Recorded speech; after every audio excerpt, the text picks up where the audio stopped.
এই তন্নি থেকে 1000 গুণ দূরে থাকবেন, না হলে কিন্তু ভাইরাসে আক্রান্ত হবে। তবে তখন কিন্তু অবশ্যই সেই ভাইরাস এই কারণেই মনে হচ্ছে, সে যখন প্রেস কনফারেন্স করেছে, সে যখন বলছে যে আমি তো এটা জানি না, আমাকে একটা লিখিত লেখা পড়ার জন্য বলছে, আমি এটা পড়ে শোনাচ্ছি, তো সেটা করোনা ভাইরাস না? তার থেকে দূরে থাকা উচিত না আমাদের? সবকিছুকে ভেঙে বলতে হবে?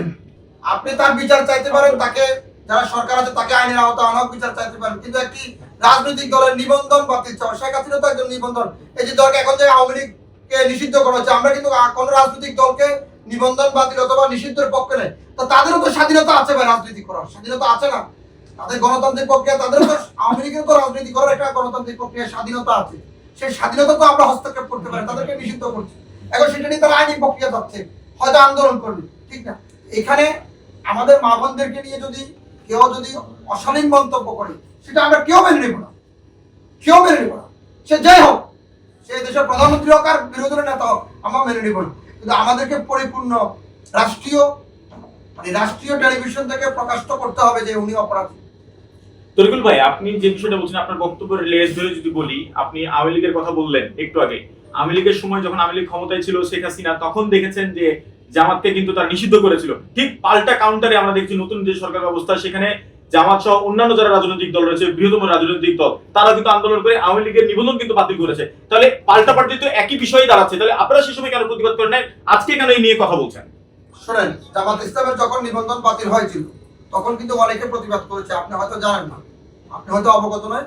যার যার জায়গা থেকে যে দল সমর্থন করে, সে দলের প্রতিবাদ করে, এটাই স্বাভাবিক। আমার কথা হচ্ছে যে বাংলাদেশের কোন রাজনৈতিক দলের নিবন্ধন বাতিলের পক্ষে আমি নেই।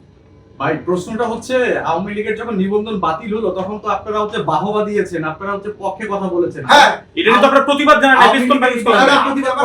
প্রশ্নটা এই জায়গায়। আপনি আমার কথা বলেন, আওয়ামী লীগ গত 15 বছর মানুষের উপর যে জুলুম নির্যাতন করেছে, জুলাই আগস্টে যেভাবে গণহত্যা করেছে, আমাদের ভাই বোনদের যেভাবে হত্যা করেছে, যেভাবে ভাই বোনের শহীদ হয়েছে, সেই ক্ষেত্র অনুযায়ী আওয়ামী লীগ তার কার্যক্রম থেকে নিষিদ্ধ হয়েছে। এবং গণতান্ত্রিক প্রক্রিয়া, আমি যদি বলি যে নির্বাচনকালীন সময় আওয়ামী লীগ সে তার ভুল বুঝে, সে যার ক্ষমা প্রার্থনা করে যদি নির্বাচনে আসতে চায়, তার গণতান্ত্রিক প্রক্রিয়া চালু রাখতে, এখানে আমাদের বাধা দেওয়ার কিছু নেই। তবে তাকে ক্ষমা চাইতে হবে, তার যে অতীতে ভুল করছে সেজন্য জাতির কাছে ক্ষমা চাইতে হবে। আচ্ছা, আমি তন্নির বিষয় করছি এখানে, ঠিক আছে? তো তন্নিকে আমি আগামী 72 ঘন্টার ভিতরে বাংলাদেশ সরকারের মাননীয় নবনির্বাচিত প্রধানমন্ত্রীর কাছে অনুরোধ করব, তাদেরকে জিজ্ঞাসাবাদ করা হোক, গ্রেপ্তার করা হোক বা জিজ্ঞাসাবাদ করা হোক।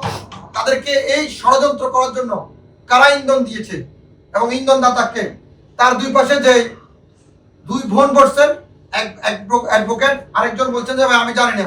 তাহলে এত বড় প্রেস কনফারেন্সে ওনারা কি চেহারা দেখানোর জন্য বসছিল? এটাই কি তাদের স্বাধীনতা? এটাকে চেহারা দেখানোর জন্য বসছিল? রাষ্ট্রীয় একটা ব্যাপার স্যাপার ছিল। আর ওরা বলছে আমি জানি না, ও বলছে আমি জানি না। তাহলে অবশ্যই তাদেরকে আইনের আওতায় আনতে হবে। কেন জানে না, আবার কেনই বা আমার দুই পাশে লোকজন বসছে?